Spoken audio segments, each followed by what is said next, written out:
नशे की लत हंसते बसते घर और सेहतमंद इंसान को तबाह कर देती है। आज 26 June international day against drug abuse के मौके पर शहरियों का इस हवाले से क्या कहना है, जानते हैं इस रिपोर्ट में।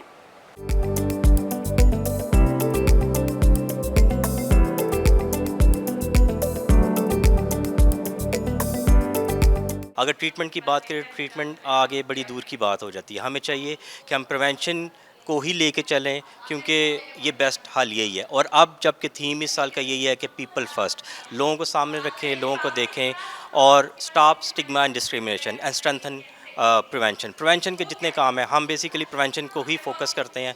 तो बेहतर यही कि हम प्रिवेंशन के कामों को तरजीह दें और हर लेवल पे, हर ग्रास रूट लेवल से शुरू करके बड़े लेवल तक आप इसके बारे में आगाही दें। और यही हमारा मकसद है। हमारी ऑर्गेनाइजेशन भी सिर्फ इसी के लिए काम कर रही है। ख़ास तौर पे हम मुल्तान में काम कर रहे हैं लोगों में अवेयरनेस फैलाने के लिए रिगार्डिंग ड्रग एब्यूज़। स्पेशली हम यूथ को टारगेट कर रहे हैं, क्योंकि आपको पता है कि यूथ को ही लोग इस तरह के जो ड्रग सेलर्स होते हैं वो टारगेट करते हैं, उनको पकड़ते हैं, उनको पहले फ्री में ड्रग्स प्रोवाइड करेंगे, उसके बाद जब वो एडिक्ट हो जाते हैं तो उनसे पैसे लेना शुरू कर देते हैं। और अब हमारे पाकिस्तान में ये प्रॉब्लम बहुत ज़्यादा बढ़ती जा रही है। आज 26 जून है, जो कि इंटरनेशनल ड्रग डे के तौर पे मनाया जाता है।